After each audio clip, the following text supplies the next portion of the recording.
friends are my power.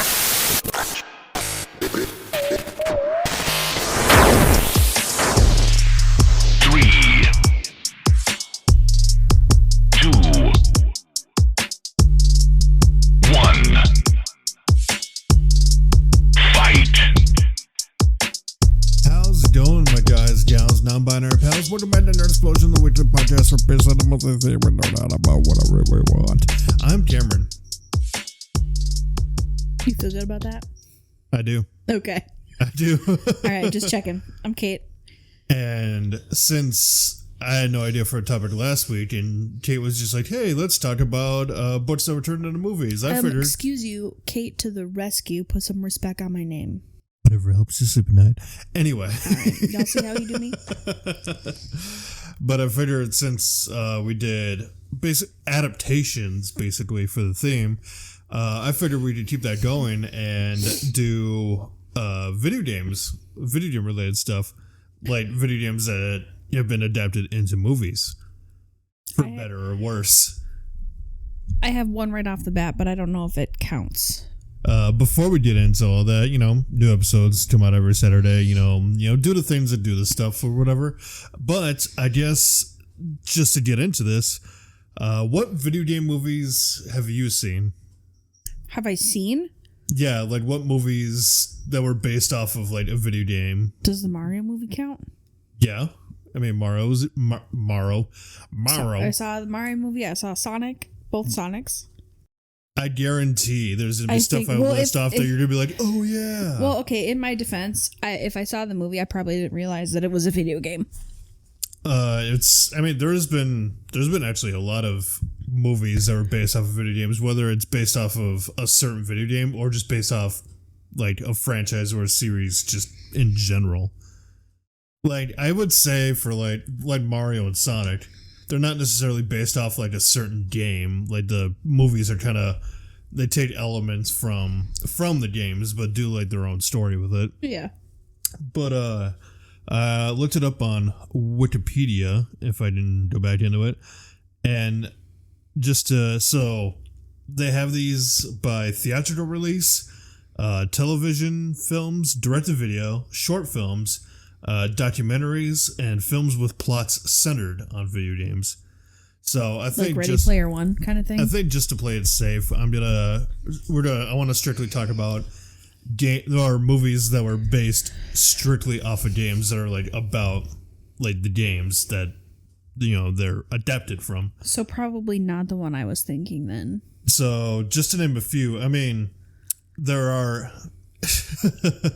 There are actually quite a lot here, so just going down this list, and please stop me if you've seen any of these.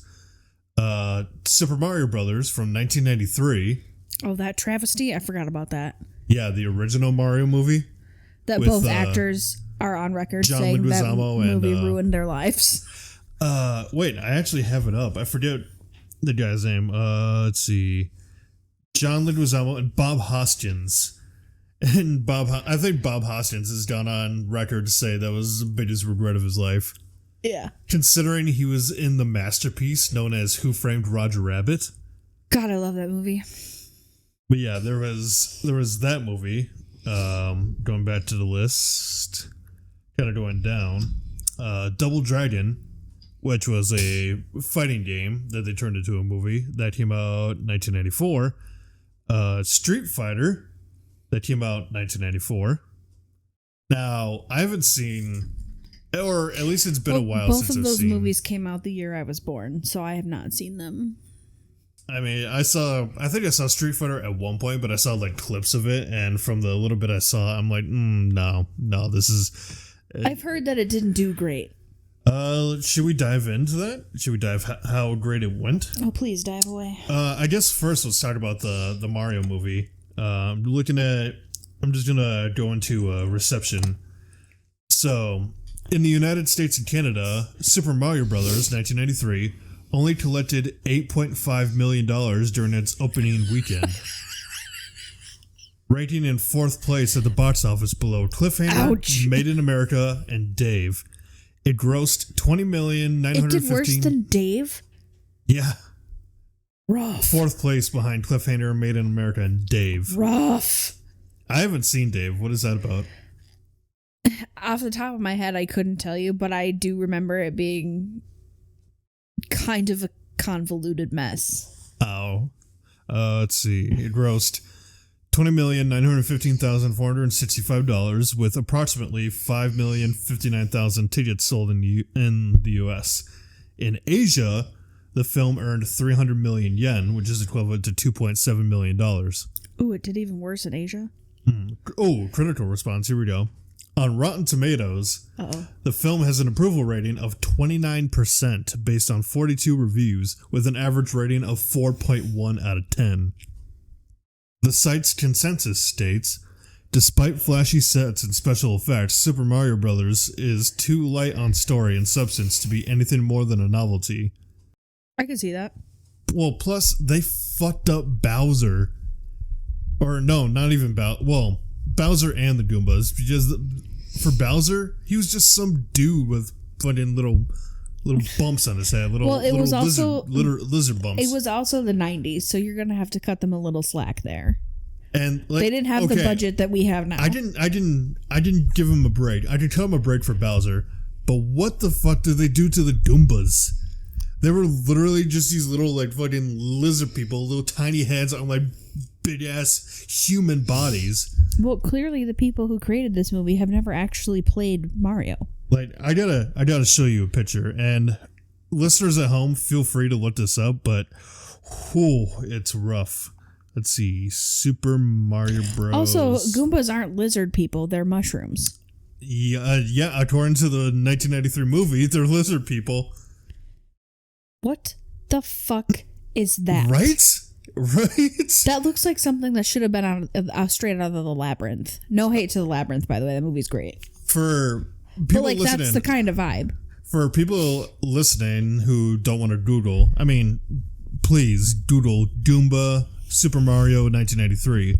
But if you don't want to Google, basically to describe it to you, it's like a derpy Killer Croc, but like not muscular at all. Or not like superhuman muscular. The head. It's like just a tiny ass head, and he's just like, ha ha ha ha, ha I'm a Goomba, ha, I'm gonna get you, Mario. Goomba, more like Goober. Fucking got him, coach.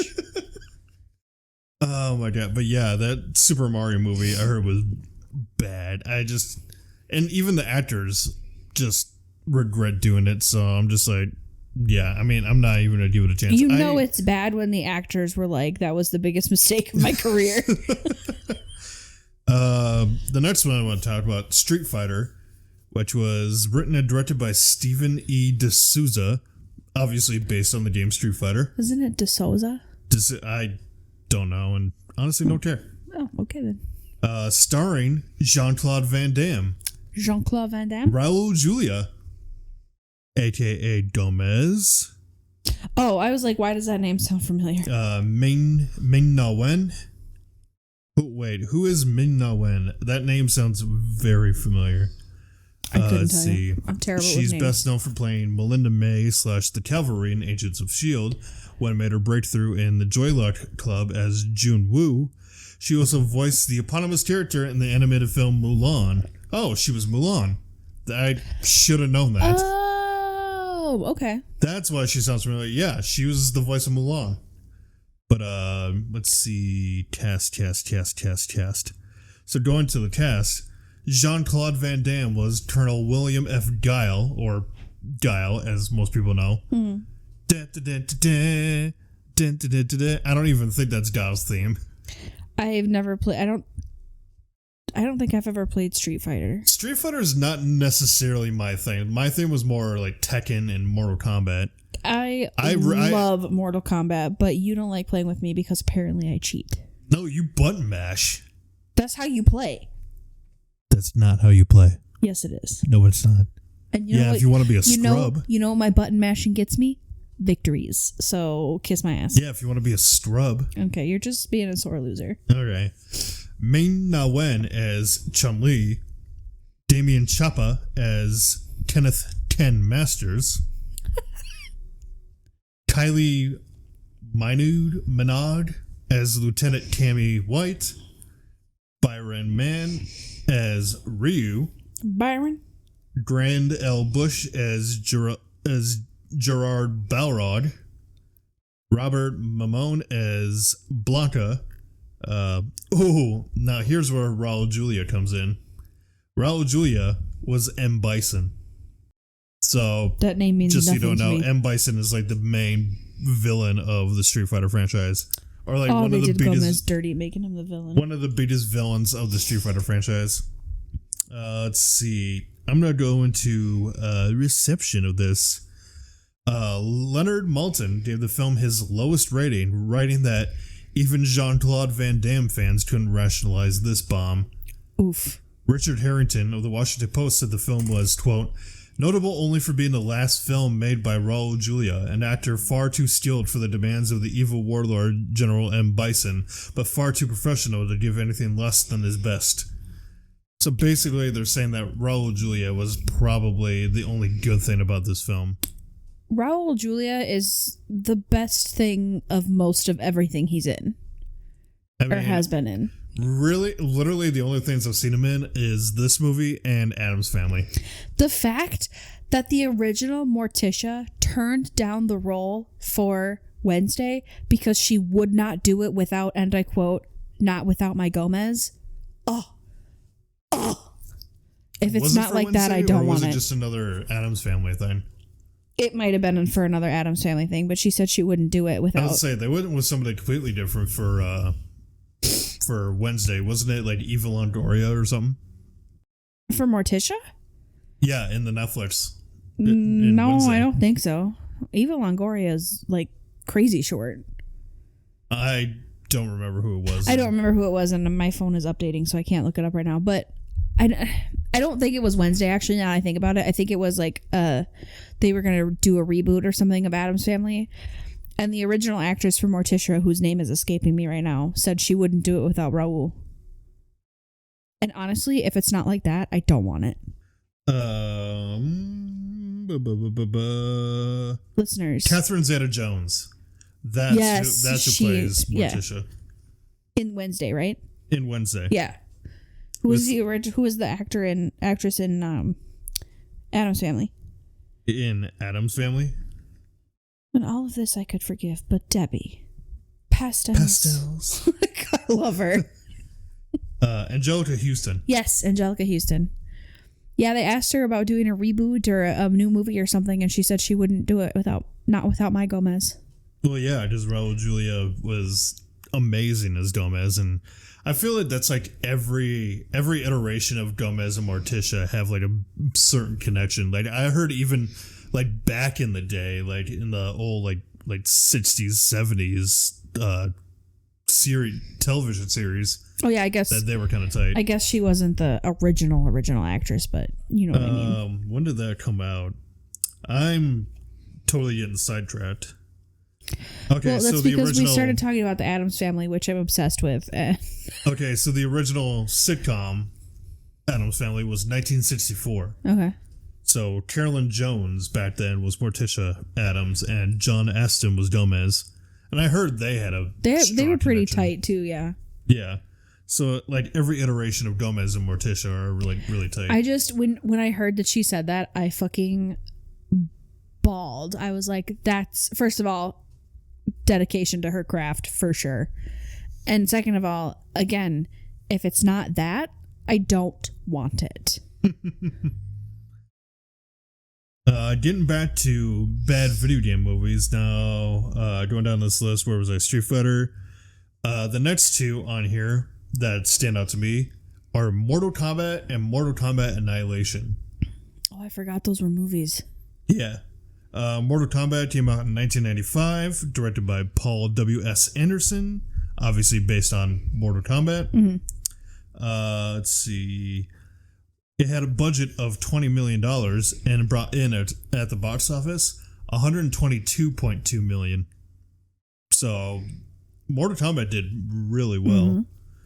Mm-hmm. We got... Well, they had a star-studded cast, didn't they? Christopher Lambert as Raiden. We have... let's see. Sean Connery was apparently offered that role, but he turned it down. thought you were gonna say Sean Connery was in it, and I was like, well, that's why it did 100 million.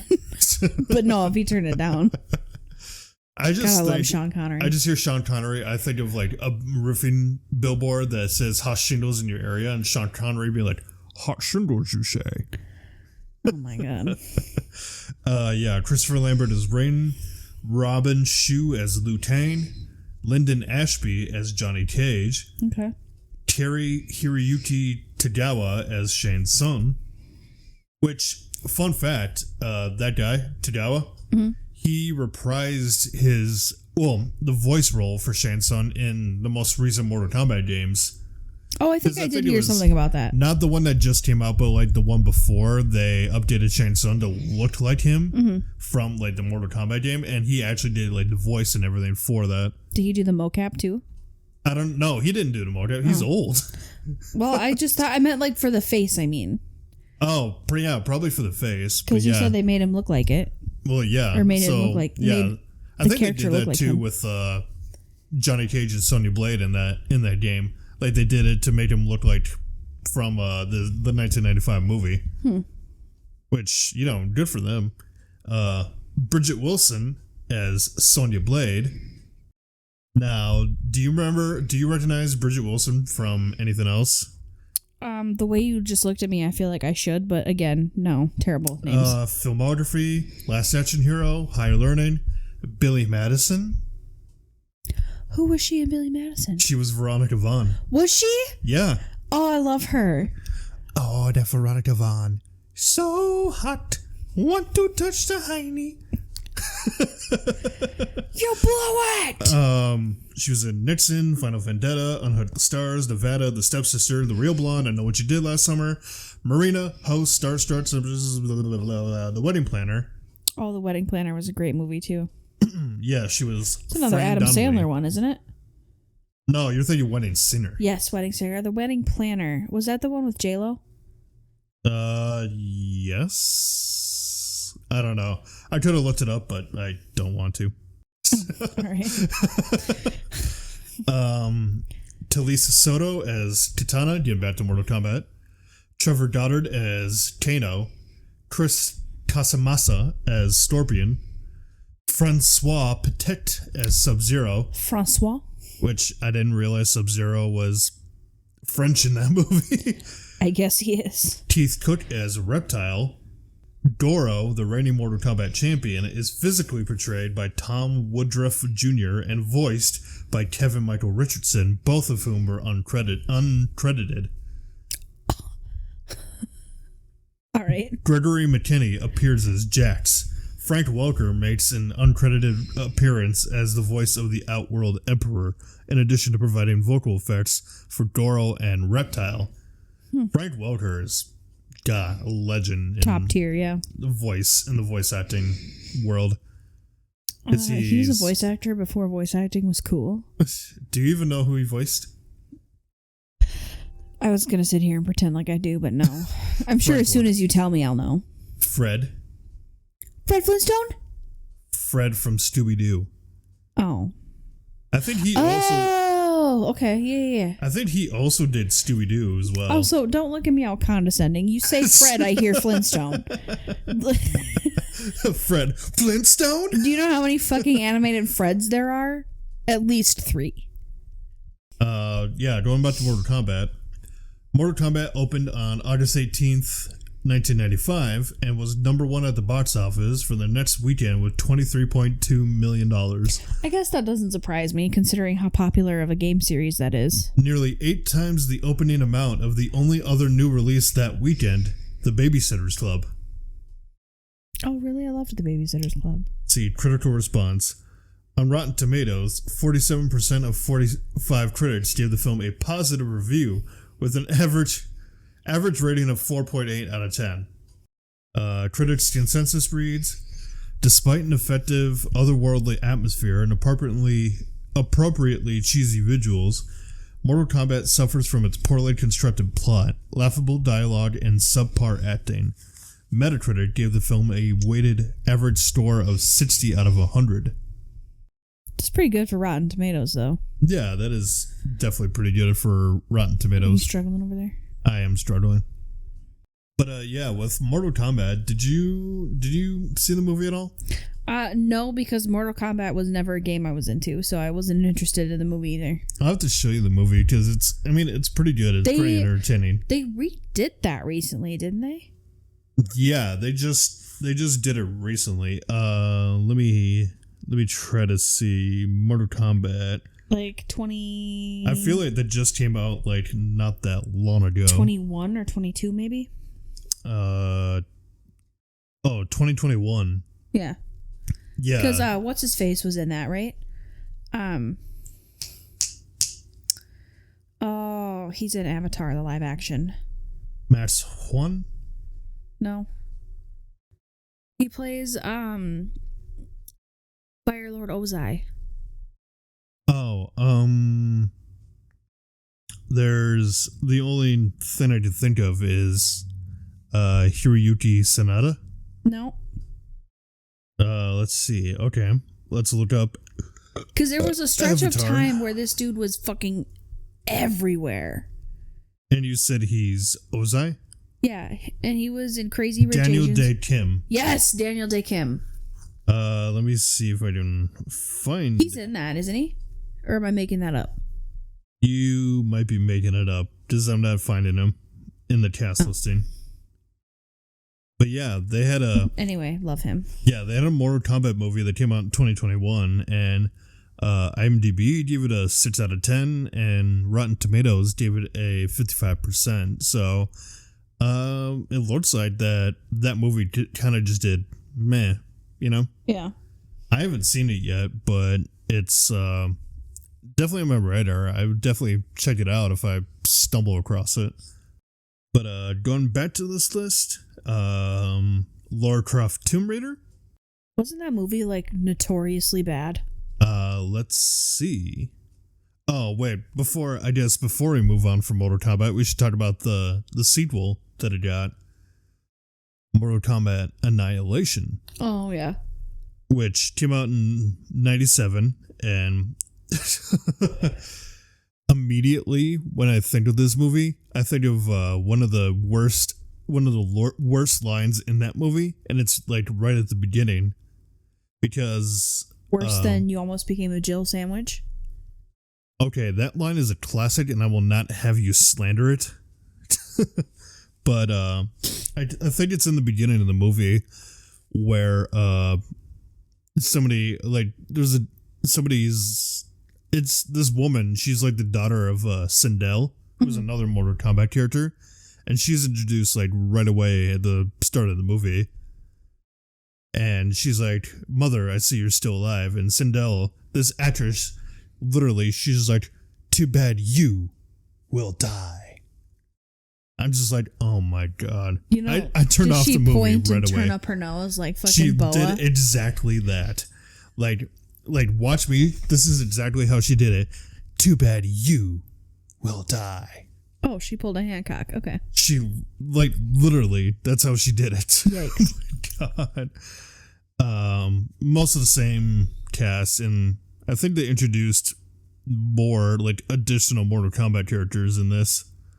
Like they actually like fully did, introduce Jax and a bunch of other characters. Let's see, reception, critical response, Rotten Tomatoes. 4% of 53 reviews were positive, with an average rating of 2.6 out of 10. Rough. Metacritic, it has a weighted average score of 11 out of 100. That's painful. That's not right. That's rough. That's no bueno. That's rough, buddy. That's rough, buddy. That's rough, buddy. My first girlfriend turned into the moon. That's rough, That's buddy. rough, buddy. Okay, now going on to Lara Croft Tomb Raider. I think the only good part about that was Angelina Jolie, wasn't it? Probably. I don't remember much of the movie. She's crazy, but she's hot. It came out in 2001, obviously based off of the Tomb Raider series. That Angle the beauty. Budget of $115 million and brought in $274.7 million. The cast, obviously, Angelina Jolie as Laura Croft, Ian Glenn as Manfred Powell, John Voight as Lord Richard Croft, Daniel Craig as Alex West. Oh, I forgot he was in that. Let's see. Nope, not release. Reception. It debuted at number 1 at the box office with $48.2 million, ahead of Atlantis: The Lost Empire, and Shrek, giving Paramount its second best debut after Mission Impossible 2 and the 5th highest debut of 2001. See, in addition, it had the 4th largest June opening weekend behind Jurassic Park, Austin Powers, and Batman Forever. Did I lose your microphone? No. Oh, never mind. Like, for a second I couldn't hear you, and I was just like, no! Oh, I was just whispering to myself that I love Austin Powers. Ground control to Major Tom. We lost her. Ground control to Major Tom. I guess I don't know what else more I could say about Tomb Raider. Sorry if this episode sounds a little like scatterbrained. I'm literally doing this off the top of my head. Also, I'm tired as all hell. I saw Tomb Raider. I didn't think it was anything to write home about, but I would definitely prefer playing the game. I also never played the game, so that could be a big ooh. I will say I do enjoy the games more, like especially like the newer ones, like Shadow of the Tomb Raider, Rise of the Tomb Raider. I just lost the name of the game that I was thinking that just was recently made into a movie. Uncharted. Oh yeah, I was gonna say I might get to it, but yeah, Uncharted was definitely that was good. Yeah, Tom Holland, games and the movies. Tom Holland or is the movie. Well, I prefer the games over the movie, but the movie is still just like I prefer the book over the movie. Because Uncharted is probably one of my favorite games to land on PlayStation. But see, and I've watched you play most of the Uncharted games, if not all of them. Because I mean, I think I literally do have all of them. And I distinctly remember watching you play Uncharted 4. Yeah, because I have the Nathan Drake collection, which is 1, 2, and 3, and then I have 4, and then the only other one is Lost Legacy, where you don't play as Nathan Drake, you play as Nadine and Chloe. Yeah. But from what I remember, I mean, I haven't seen the movie, but from what I have heard, the movie followed the game pretty closely. It kind of takes... It takes some liberties, like, but... It takes things from, like, different games. Yeah. Like, there's but the Sonic movie did that, too. Yeah, like, from what I heard of Uncharted, like, there's obviously, like, a scene where they have to pose as butlers, which comes from Uncharted 4. And then there's a scene where, you know, they're fighting in the plane and, like, he's hanging from the plane. That's from Uncharted 3. Yeah. So they kind of take bits and pieces from, like, all the games.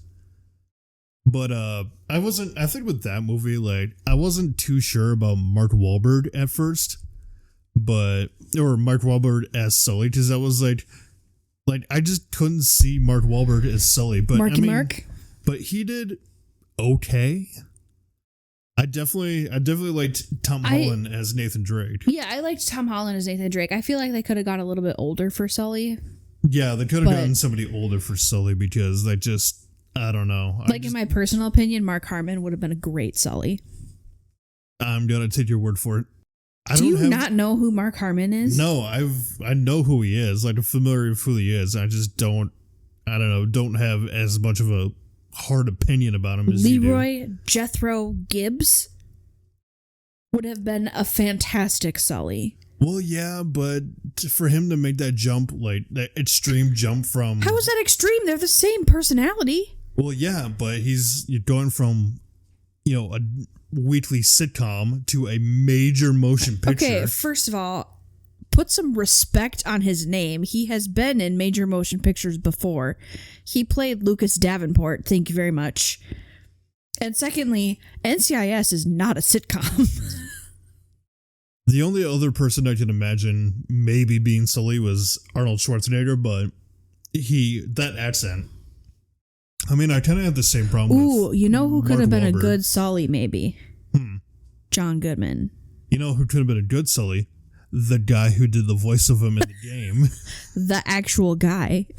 Oh my god, if they went that route, could you imagine that movie coming out and Nolan North coming back to do live action Nathan Drake? Or you know what? Nathan Fillion would have been a good Sully too, actually. I gotta mention, I'm so happy they put him in the movie. They put Nolan North in the movie.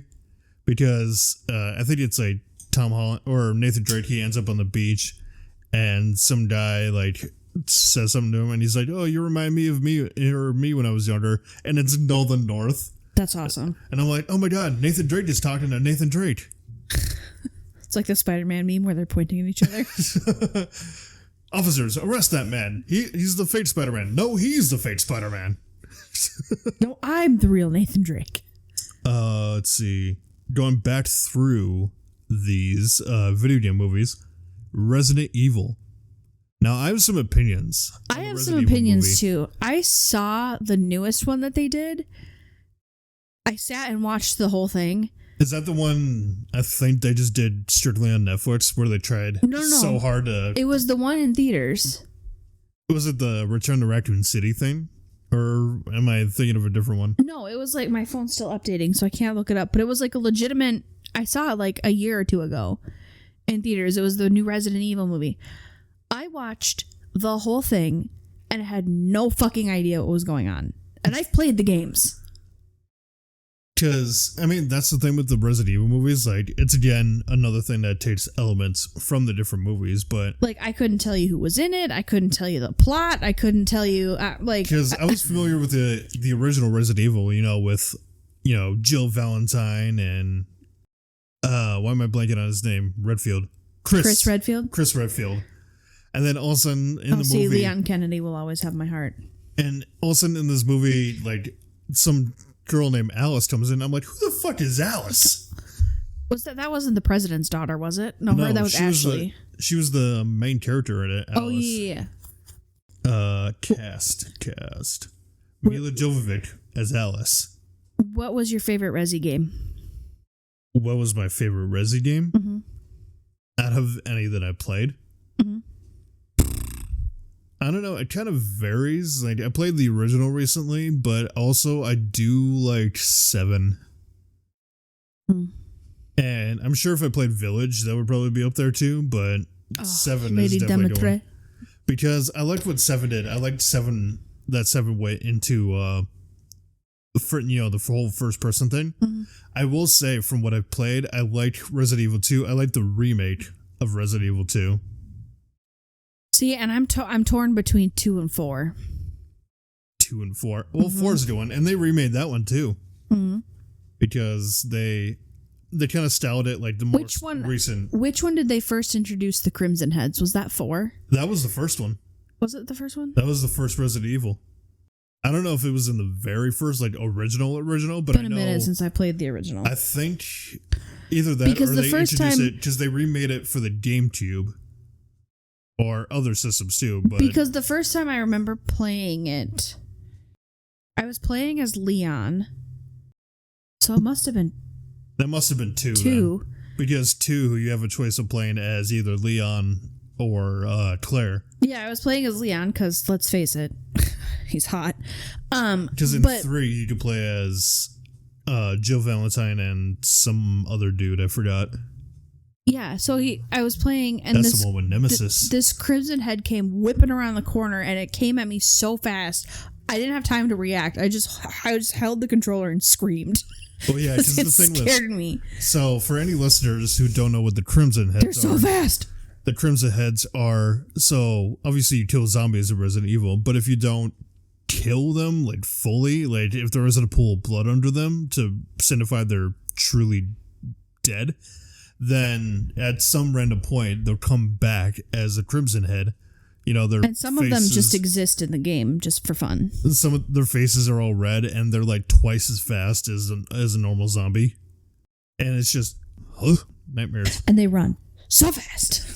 But as far as the movies, I definitely prefer the games over the movies. Yeah. Like, I feel like they did Nemesis dirty in whichever movie they introduced. Because they like slowly introduced actual Resident Evil characters throughout each of the movies. Yeah, no, I mean, the first... Because how many Resi movies are there? Oh dear God, let's go down this rabbit hole. Let's see. Resident Evil movies. So we got Resident Evil 2 Apocalypse, or Apocalypsis, I should say. Apocalypsis. Resident Evil Extinction, Afterlife, Retribution, Final Chapter. So I guess out of the Mila Jovovich ones, there's 6. Okay.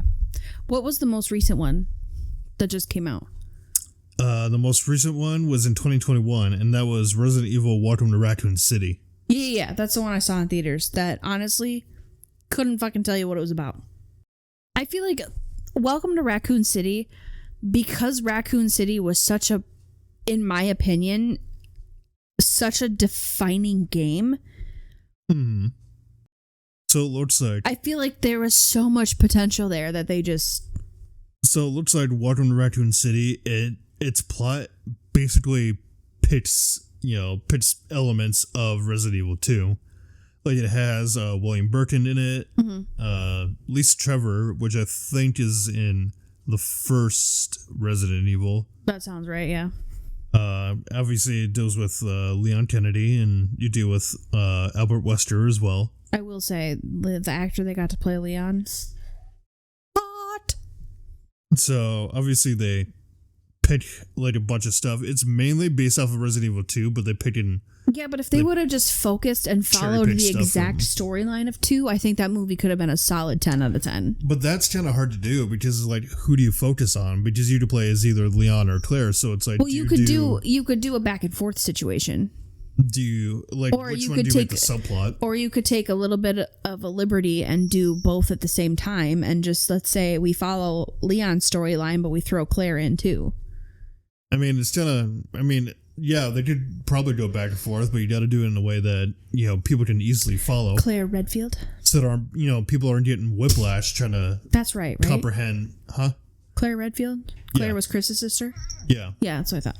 Yeah, because that was the whole thing of Resident Evil 2. For some reason, it didn't sound right when I said it. Because in the beginning of Resident Evil 2, Leon finds that gas station, and then he meets up with Claire, who's looking for Chris. And he's like, oh, what a coincidence. I'm starting at the police station in Raccoon City. Yeah, and then all hell Chris breaks was, loose. A member of the Raccoon City Police, I believe. The RCPD? The RCPD? Yeah, he was. I do, speaking of Resident Evil, and this is not related to the movies at all, I love when they released the demo for the remake of Resident Evil 2.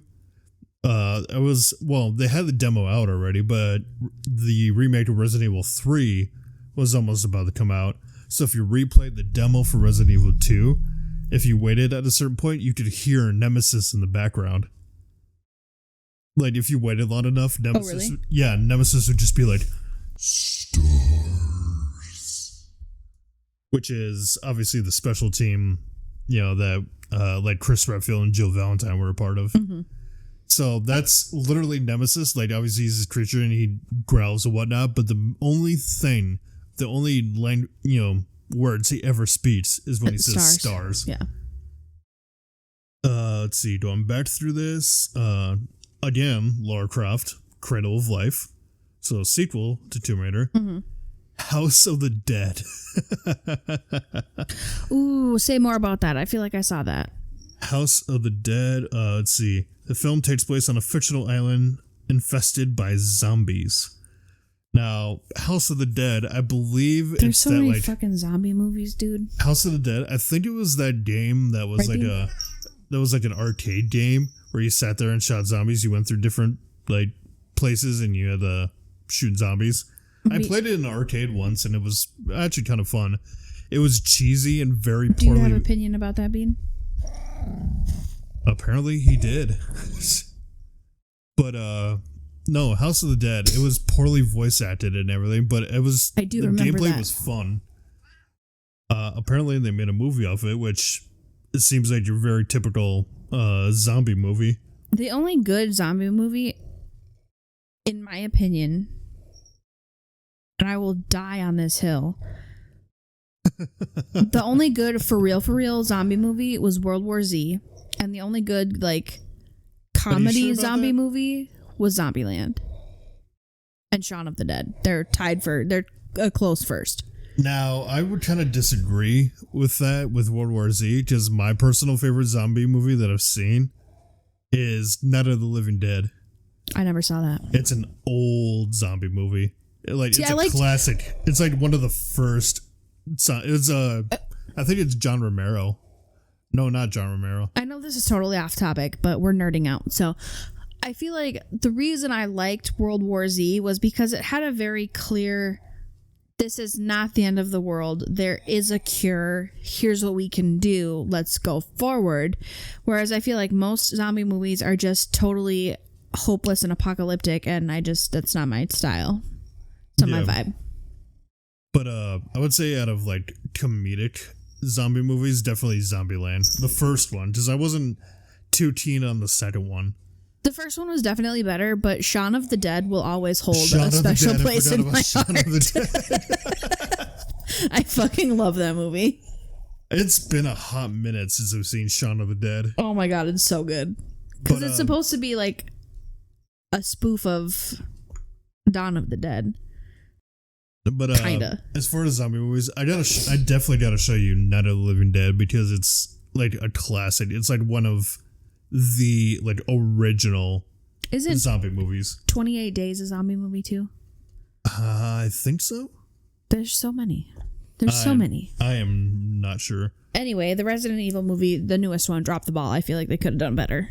But House of the Dead, apparently on Rotten Tomatoes, is ranked as the 41st of the 100 worst reviewed films of 2000s, with an approval rating of 3%. Yikes. Based on 61 reviews.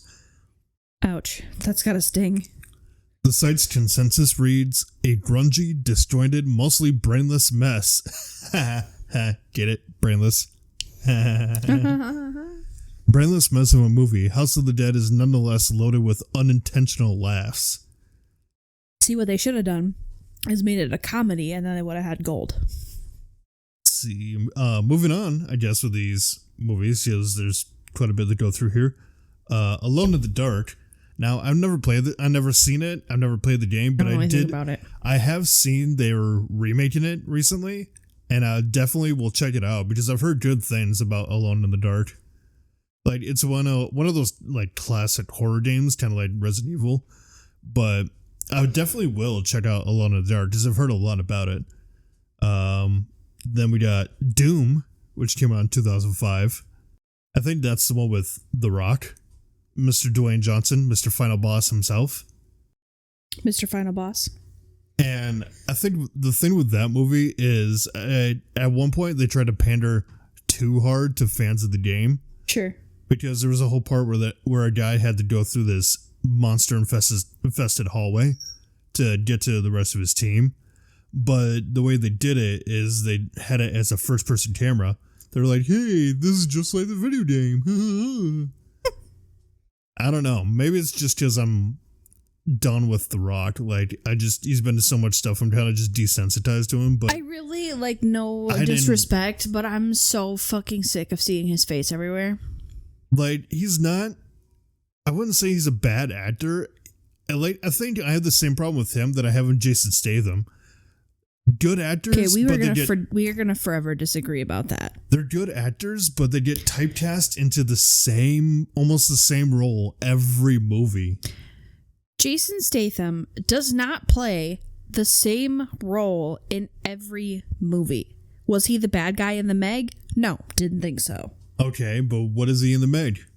Tough guy who saves the day. A mercenary. What is he in the Beekeeper, the one that just came out?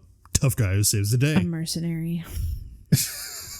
What is he in The Expendables? A mercenary. You see my point? Nope, just call me John because I ain't seen a thing. No, but I am glad that my man's Cody Rhodes dethroned. Well, I guess he didn't really dethrone The Rock, but I am kind of tired of seeing his face everywhere. I do get that. Yeah, I mean, whether you're a fan of, WWE or you're a fan of just him as an actor, I'm just kind of over him at this point. I liked him as... Like, no hate on anybody if they like The Rock. Like, feel free to like whoever I liked you him in the Fast series. And I liked him as the god guy in Moana, whose name is escaping me at the moment. Maui. Yeah, I liked him as Maui, but I think that was mostly because I could disassociate a little bit. You did disassociate. Or not disassociate, but like... Apparently he's gonna return as Maui when they do live action Moana. That I would love to see, even though I'm sick of his face. But you know what I mean? Like, because it's not actually him that I'm looking at, I was able to be like... So people were like, hey, we need The Rock to come back as live action Maui. And Disney was like, okay, we'll do that. And then the Rock was like, hey, what can I say except you're welcome? For everybody who can't see, he's doing finger guns at me. Oh my god. But going back to Doom, yeah, I wasn't a fan of Doom. Blood Rain. Never heard of it. I've heard of the game. I never played it, and I've never seen the movie, but it's on my radar of stuff to check out. Something you may have seen, Silent Hill. Did I watch Silent Hill? I don't know. Did you? I don't know what you're asking me. Came out in 2006. I am familiar with the games because I know I watched you play it, but I don't think I ever saw the movie. Let's see. Cast. See, I'm not a hashtag gamer girl. I just watch him play all the games. Except for Undertale. I play the shit out of some Undertale. And I cry every time. Basically, for those that don't know, Silent Hill. From what I remember, the game, you're I can't remember the main character's name, but you end up in this place called Silent Hill, and you're looking for your daughter, and just all kinds of crazy shit goes down. Oh, I was definitely thinking about a different game. So the thing with the Silent Hill movie, from what I've heard, Pyramid Head appears in this one, which is a weird thing because Pyramid Head doesn't have anything to do with Silent Hill, does he? Pyramid Head doesn't appear until Silent Hill 2, which the Silent Hill movie is only... Sorry.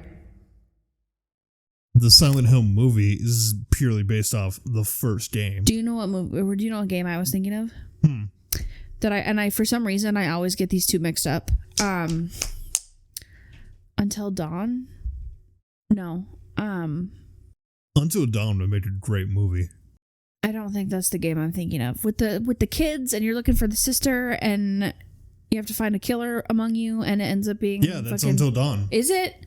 Yeah, where they're all at the cabin and... Well, no, because the guy's sisters died at the cabin, and yeah, the twins, right? Yeah, and then the guy, the brother, invites a bunch of these people to the cabin to celebrate, honor their memory or whatever, and it turns out he's slowly trying to kill every single one of them. And plot twist, spoiler alert. Skip ahead if you don't want to hear it. But one or if not both of the sisters become Wendigos, right? I think they both do. They both become Wendigos. Yeah. Okay. For some reason, so does the brother right at the end too. For some reason, I always get Silent Hill and Until Dawn mixed up, and I don't know why I do that. But the great thing with Until Dawn is that obviously, the brother's trying to kill all these people, but you as the player can make different choices to either have everyone survive, some people survive, or no one. No survivors. But you're right, Until Dawn would be a bomb movie. I saw a clip recently where it was a clip from Until Dawn. It was right at the end where, as the one character, you have to make a choice whether to help this guy or go for this trap that was set up, to burn the house alive and kill the Wendigos in there.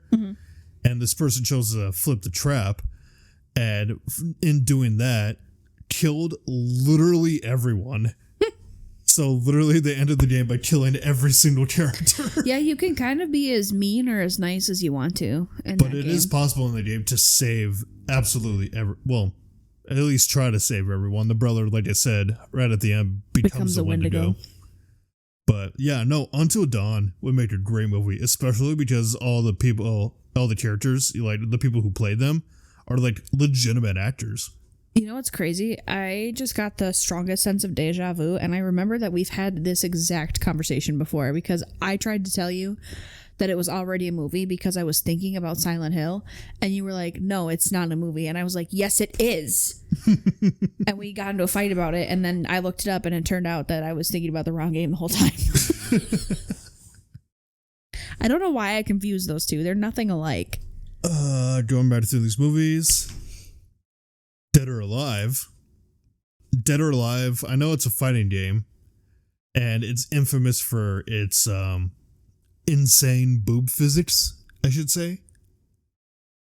Oh, no, I'm definitely thinking of a different movie. No, See, it's a fighting. I'm It's bad at this. in the original fighting game. Like you would, as a female character, you would jump, and their boobs would fucking fly to Saturn and back.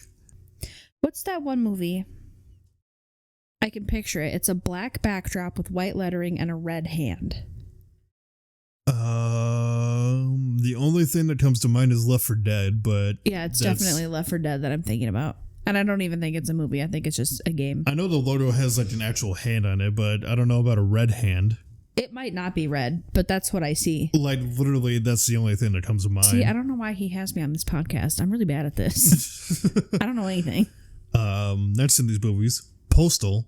I've never seen it, but I've heard of the game, and it's Is that the one game. where you literally just go postal and start murdering everybody? Yeah, Cat Icarus, a YouTuber I follow, actually covered one of the games, and literally in this game, like you have an objective of just doing like normal everyday shit, like going to the supermarket to get stuff, cashing a check, and you can do those things, or you can cause absolute mayhem. When given the choice, 100% of the time, I'm going to pick mayhem. Like in this game, you can shoot Gary Coleman. I guess I didn't realize that was a movie, though. Yeah, I they knew made of a the movie, game. and I mean, obviously, it didn't do well. Obviously, I've never heard of it. Not that I'm a film buff or anything, but Hitman is another movie on here. Have you? Oh, tell me who was in that, because I feel like I saw that. Let's look it up, shall we? Hitman. I think I've seen this movie at least once. Timothy Oliphant was Agent 47. Okay. Doug Ray Scott as Mike Whitaker. Robert Knepper. Oda Kurilenko. Ulrich Maybe Thompson. I did see this. Are you familiar with Hitman at all? Yeah. Like the games, Agent 47 and basically taking out targets and Yeah, stuff. we watched My Favorite Irishman play it. Oh yeah, he did. I never really got into Hitman. Like I downloaded one of the games and I was just like, all right. I mean, I don't necessarily see the hype, but all right.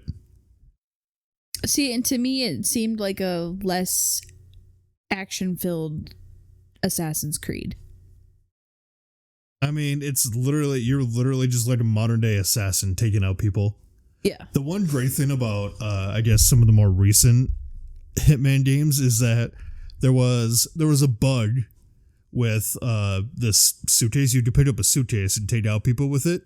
But there was a bug with the suitcase where when you throw it at somebody, it would actually like follow them. It was like a heat-seeking briefcase. Yeah. And they did something to like fix it. Like, oh, okay, we'll fix this. And people were like, no, we don't want you to fix it. Like, this is funny.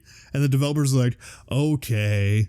So they turned it into a feature. That's awesome. I don't even know if they did it in the same game, but like in the next game, they just literally had a briefcase that just... A heat-seeking briefcase. It was a heat-seeking briefcase. They made it a thing because people loved it so much. Oh, I love when the fan base can bully a studio into doing things. Let's see. Trying to rapid fire through the rest of these. Max Payne. Did you see Max Payne at all? Or do you know of Max Payne? I know of Max Payne. I had zero desire to see the movie. It stars Marky Mark and the Funky Bunch. Mr. Mark Wahlberg himself. Like the whole Funky Bunch or just Marky Mark? Just Mark Wahlberg. Mila Kunis is in it, apparently. Maybe that's why I didn't see it, because I hate Mark Wahlberg. Yeah, Mila Kunis, Beau Bridges, Ludacris is in it. I do like Ludacris.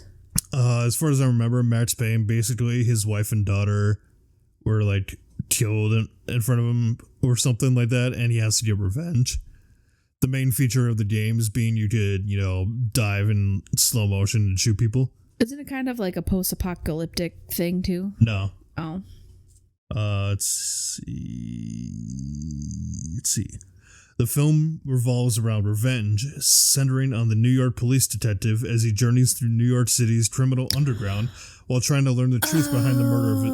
He's going through the criminal underground and taking out these like thugs, while also trying to figure out the truth behind the murder of his wife and child. Mm. Let's see, reception of this, closing plot, release.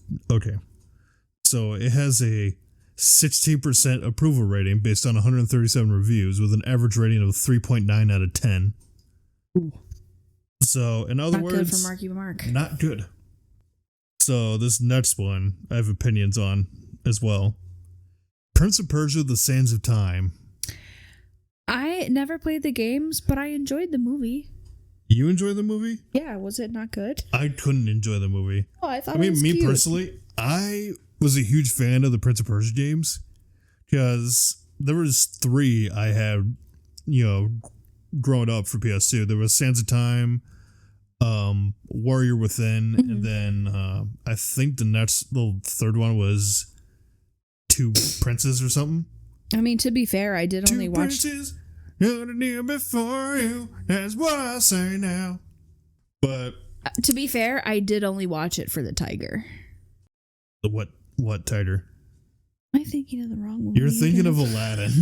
No, there was a tiger in Prince of Persia. There were probably many tigers in Prince of Persia. He's on a boat and he has a tiger. That's not Prince of Persia. Shut up. Yes, it is. Not Prince of Persia. Yes, it is. No, you're right. It's Life of Pi. Yeah, that's Life of Pi. That's a completely different movie. See, I really don't know why he has me here. I don't know anything, and I keep getting stuff mixed up. It is a completely different movie. Okay, well, you know what? Just cut this whole episode. Oh yeah, elements from its sequel, Two Thrones. That's what I'm So maybe I never did see Prince of Persia then. So Warrior Within, Two Thrones. The prince in this movie was played by Jake Gyllenhaal. Oh, that's why I didn't see it, because I hate Jake Gyllenhaal. I definitely didn't like this movie because I was like, it's not the original. Like it also, does. Why it is does a white man playing a Prince of Persia? Yeah, I mean that's the other thing too.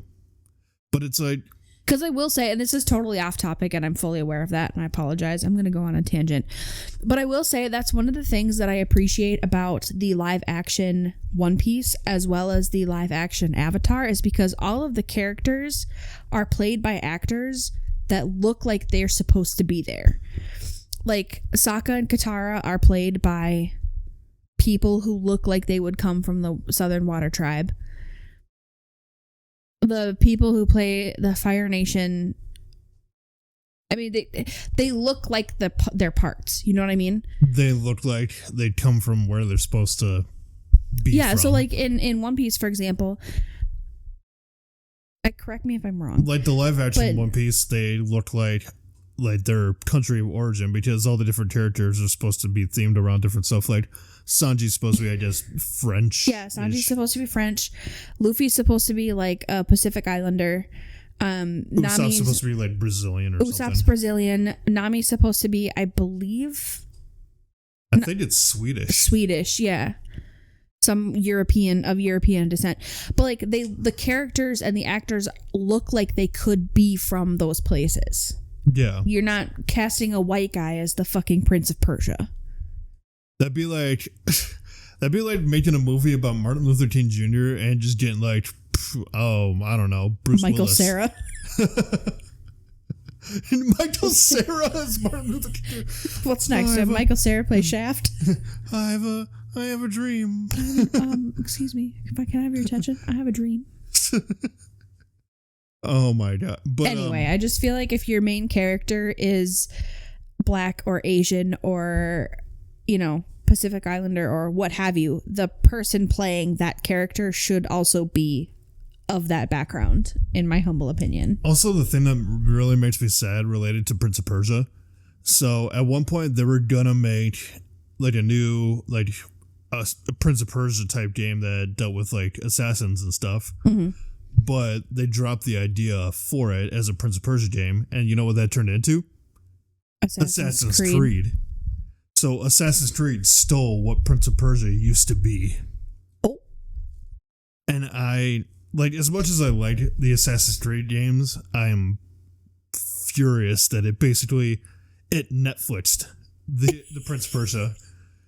It Netflixed. You know, just like It Netflix killed it Blockbuster. pulled the Nintendo Switch. It killed Prince of Persia like Netflix killed Blockbuster. Okay, first of all, I was going to argue that Blockbuster was already on the way out, but no, you're probably right. Well, yeah, because Blockbuster was the main place to get movies, and Netflix was like, hey, we can send you movies. And Blockbuster was like, all right, well, fuck us then. Well, and then not only that, but then Netflix took it a step further and was like, hey, now you don't have to have movies, DVDs in the mail. We'll just give you this streaming service, and you could pay us a monthly fee. And now we're all paying our Netflix overlords. I mean, not us, but... Yeah, I mean, it's getting insane. Speaking of Assassin's Creed, that's the next movie on this list. Assassin's Creed. The movie that came out in 2016 had Michael Fassbender in it. Did we watch that? Did we go see that? I don't remember. I feel like we were going to, and then we didn't for some reason. Yeah, I've never seen it.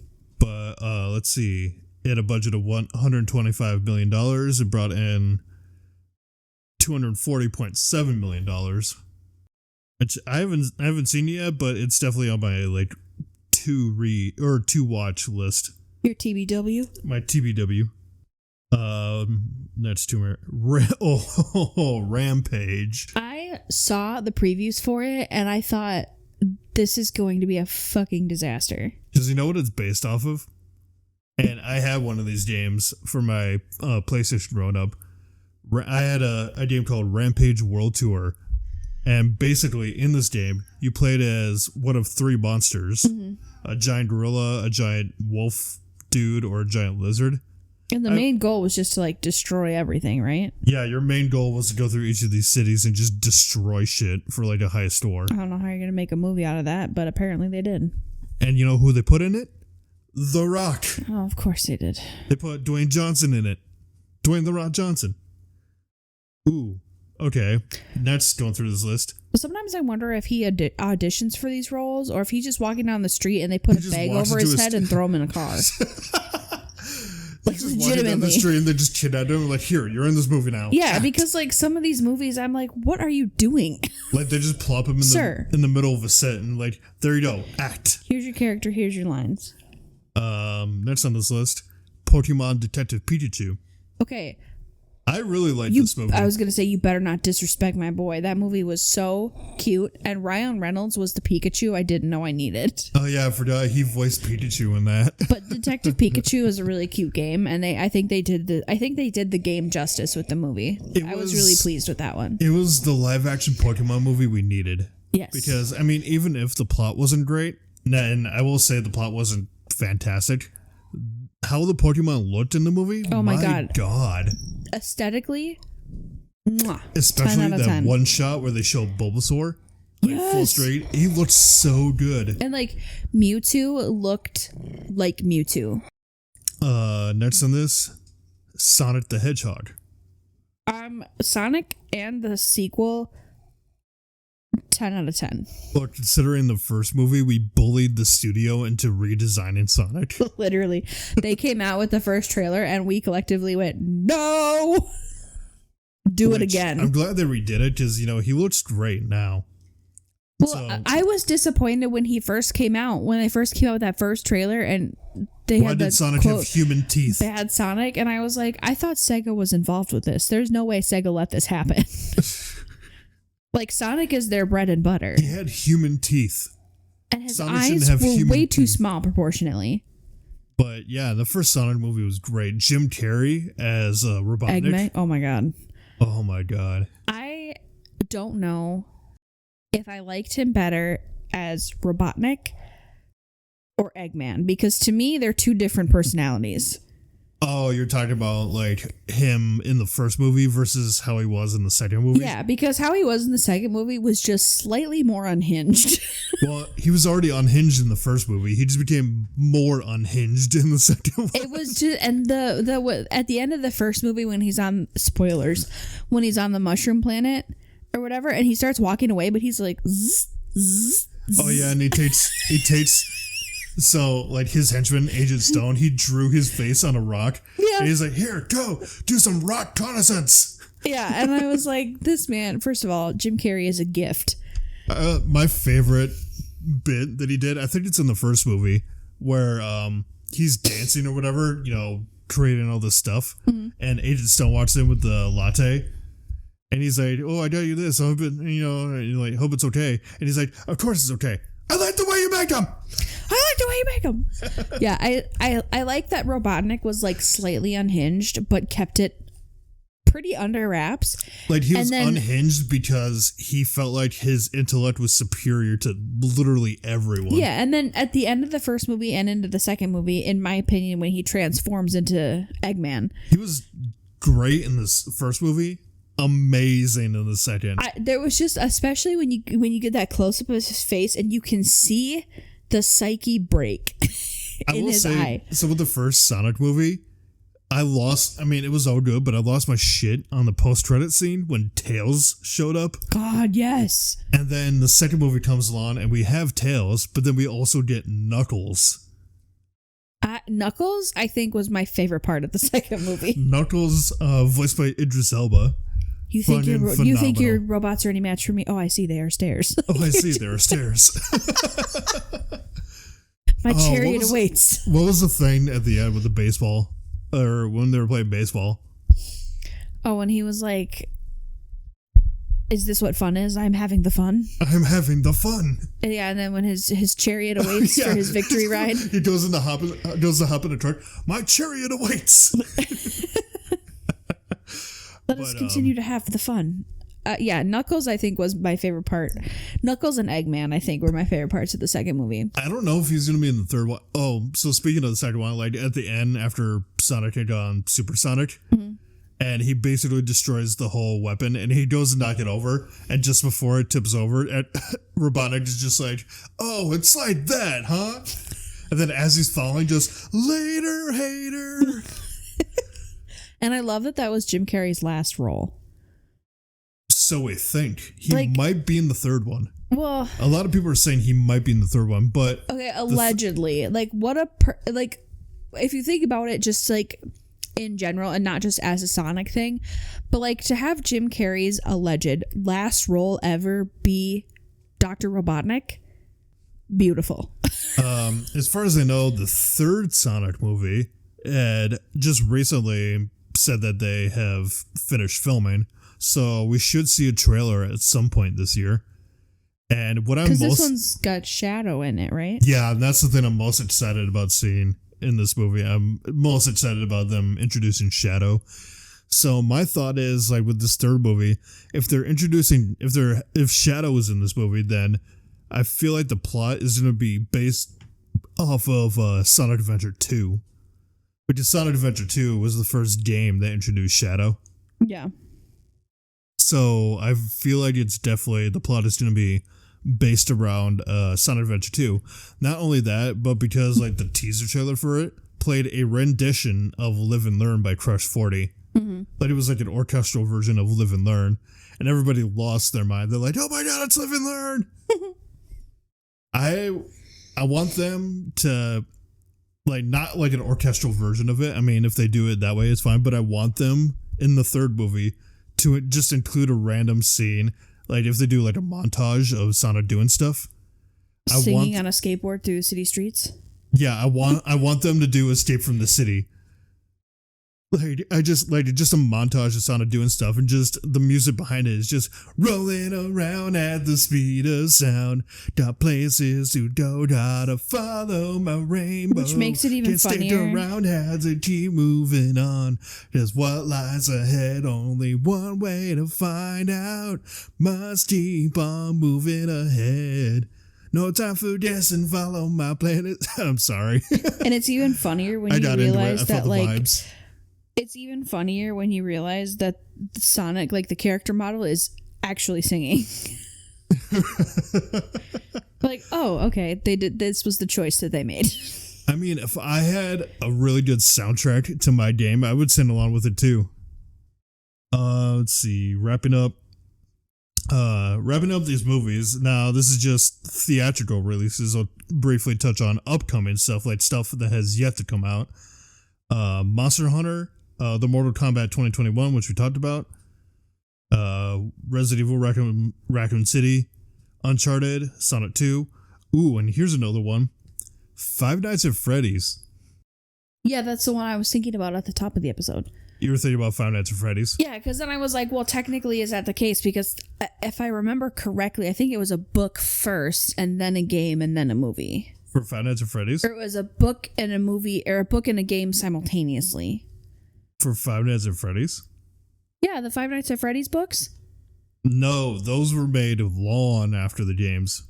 Oh. So well, Five Nights at Freddy's... again, cut back to 30 minutes ago when I said I don't know what the fuck I'm talking about. So the Five Nights at Freddy's games were made... Because Scott Cawthon was already making games before that, but he was making more like kid-friendly games.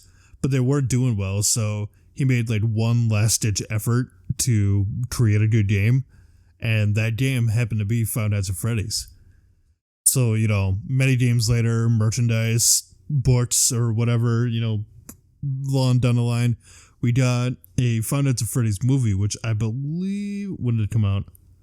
Last year, actually. It came out last year.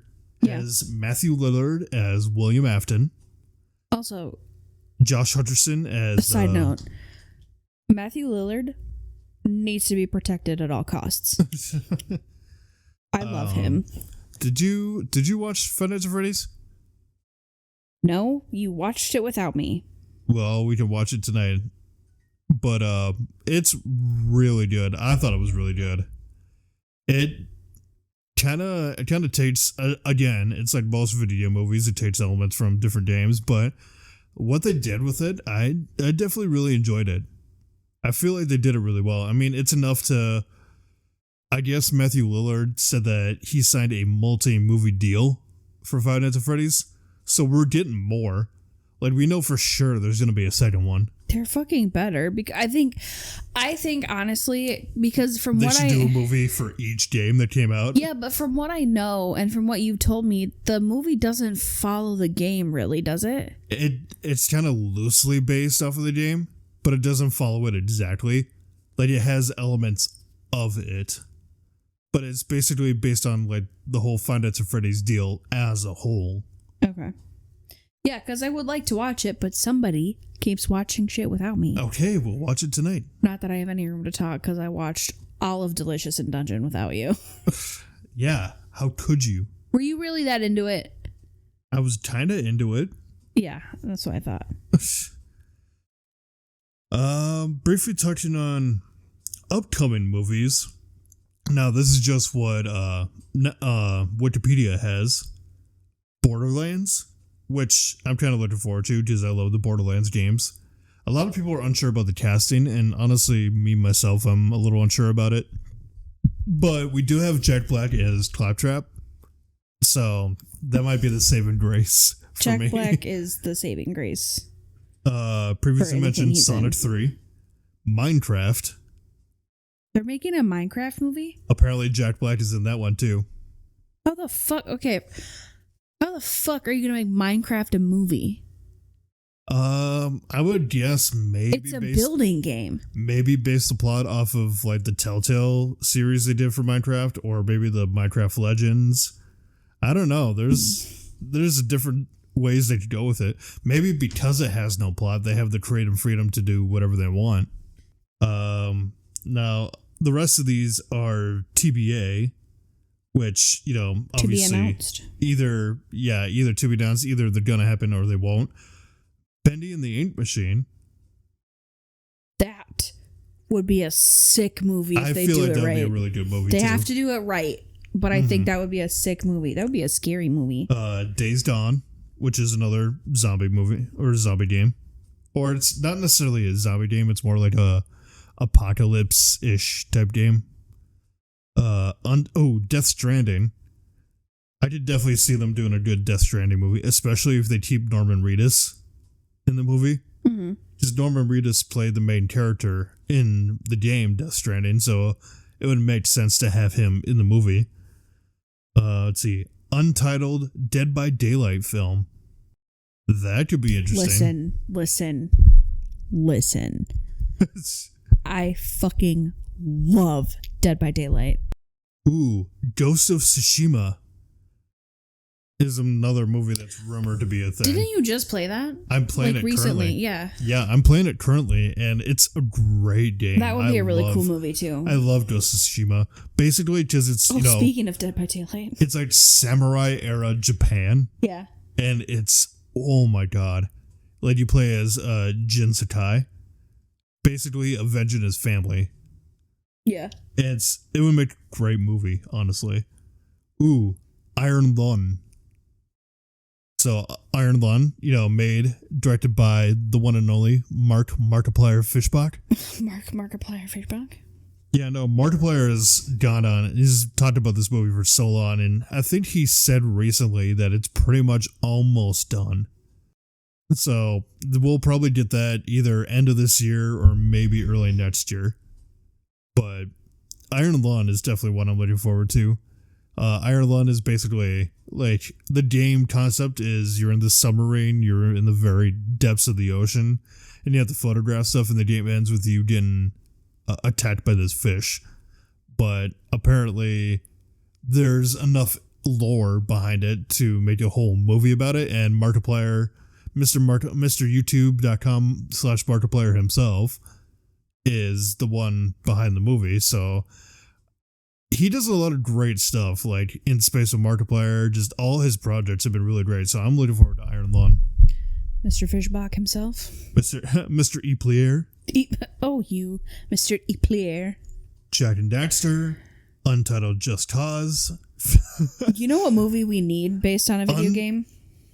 What do we need? We need Untitled Goose Game, the movie. Just a 2-hour movie of a goose just walking around causing havoc. Fucking shit up. I would pay all of the money to see that. Ooh, Untitled Just Dance film. Oh, God. What's that dance movie? Was it Stomp the Yard or something? Or something like that? That dance movie, there's a lot of them. It was something like that, but I feel like a Just Dance movie would be something like that. Yeah. A Just Dance movie is not the thing we need, and I did not have that on my 2024 bingo list. Untitled Legend of Zelda film. Okay. I have opinions. I will say The Legend of Zelda is my favorite franchise in the world. The first video game I ever picked up and played was Ocarina of Time with my dad, and it holds a very special place in my heart. My dad.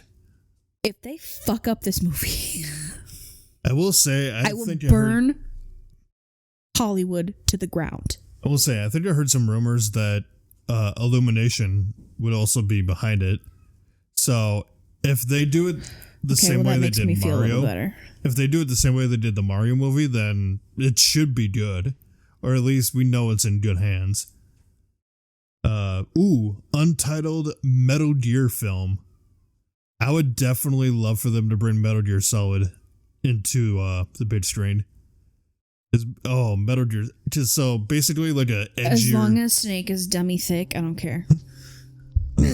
Colonel, I'm trying to sneak around, but I'm dummy thick, and the cleft from my ass cheeks keeps alerting the guards. Until Dawn.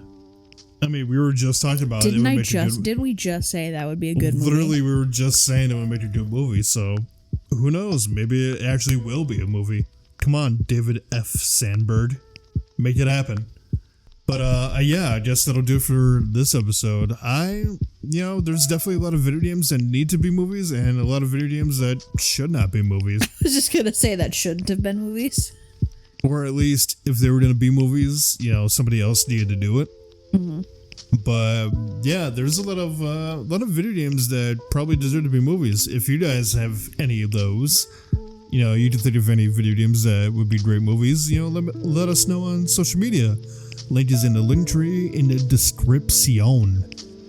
But I guess with that being said, I guess we'll call it an episode because I'm tired and I want to go to bed and I want to take a little drinky drink and go to nap. But I guess with that being said, I'm Cameron. I'm Kate. And as always, we'll see you in the next one. Nerds out.